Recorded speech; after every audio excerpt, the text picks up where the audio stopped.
Welcome back to my 31 days of summer barbecue. Now we have tons of barbecue recipes coming out over the next month. So hit that like button, hit that subscribe button, and make sure you hit the bell so you don't miss a trick and you catch every single one. Day 17, BLT potato salad. Let's get it.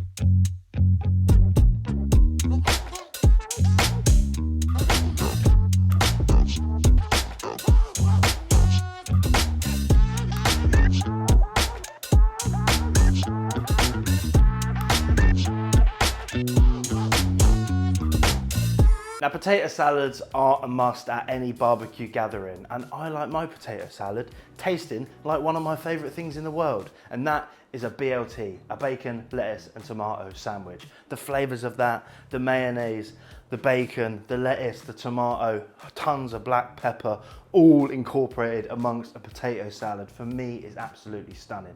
So first thing you need to do is get hold of some stunning bacon. This is back bacon, it's smoked, it's cured in treacle.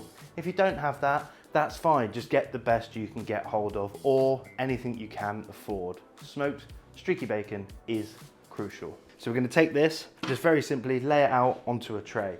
If your tray's not non-stick, then you might want to put a bit of grease proof down, but for me, just going straight on. If you can get thick cut bacon, in my opinion, that's the best stuff. You want a bit of texture, you want a bit of bite, and when this crisps up, you do want a good crunch. My oven's preheated to about 180 degrees. This is gonna go in there for 12 minutes. Now you can't have a potato salad without potatoes. These potatoes we're using here are these miniature new potatoes, absolutely stunning, packed full of flavor, and they cook super quick. So we've got a pan of water onto the stove, and what we wanna do is season that water because we want the salt to get into the water and then get into the potato and start to build that flavor up, and then we go straight in with a good pinch of pepper. Now, not only do we season our water, but we also flavor our water. Although mint doesn't have a place in a bacon and lettuce and tomato sandwich, it does have a place when you're cooking baby potatoes because the fragrance, the pungence gets into the potatoes and gives them a lovely level of herbaceous freshness. So give them a clap,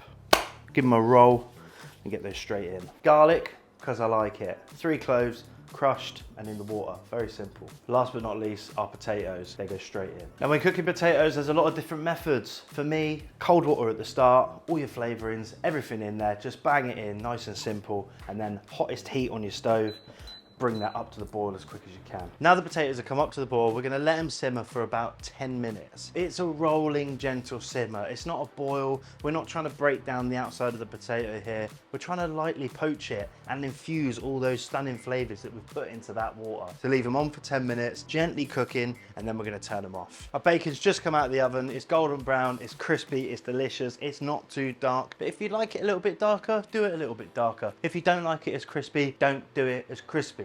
Take this recipe wherever you want, with the little nuances of how things are cooked are completely up to you. But for me, I like it golden brown, smelling of smoke, absolutely deep and delicious. Stick this on the side now just to cool down a little bit. Let's look at our dressing. And that starts with a BLT, with none other than mayonnaise. So get that into the bowl. If we're talking mayo, in my book, we've got to talk mustard. I want to bolster that flavor, that little hint of mustard that you get in all good mayonnaise. So a Dijon. Mayonnaise has got a little round acidity to it, but we want to back it up because it's got all that potato to permeate and season. So a little bit of white vinegar. And for me, it wouldn't be a BLT anything without lashings of black pepper to get a good couple of pinches straight in. And that's it. We're just gonna give this a mix and set it to one side. Now for tomatoes, you can pick whatever you want. These ones hold their structure really, really well. They're cherries, they're red, they're sweet, they're stunning. I like them. So take them off the vine, just cut them in half. Now, lettuce. Romaine is sweet. It's lovely. You can use iceberg, though it might wilt a little bit. You can use baby gem, though it might be a bit bitter. For me, romaine is stunning in this dish. Or cos is also good. So down to the board, we're gonna take this in half. Then you turn it to its side and just use your knife to very gently chop through. Our bacon is efficiently cooled, so all we're gonna do now is pick that up and just snap it, crumble it with your fingers. You can use a knife if you'd like, into little pieces, ready to go in that potato salad. And with this bacon fat, you could keep it to cook your eggs in the morning, but we're not gonna waste any of that flavor. Take the tray and just pour that fat, all those crunchy good bits off into your dressing. Potatoes have cooled, they've soaked up all that stunning flavor. They're ready. So we get them out of the water and you're just gonna put them over into the bowl. Now all that's left to do is bang all those stunning ingredients together. We've got our bacon, our stunning lettuce, beautiful sweet cherry tomatoes, and then our dressing. One last little stir, just making sure all that bacon fat's emulsified, pouring that all over the top. Now grab a big spoon and just give this a good toss together. All the hard work is done. The beautiful flavor from that dressing, the salty sweetness from that bacon fat, the crunch of the salad, and the beautiful plump, minty, garlicky potatoes. All done, ready to go on the platter. Toss that on and let all those ingredients do the talking. Now bang that in the middle of your table at your next barbecue gathering and you will have a lot of happy customers. Absolutely delicious, a really nostalgic flavor. BLT, potato salad, two timeless classics put together in this stunning melange for your barbecue this summer. How they go?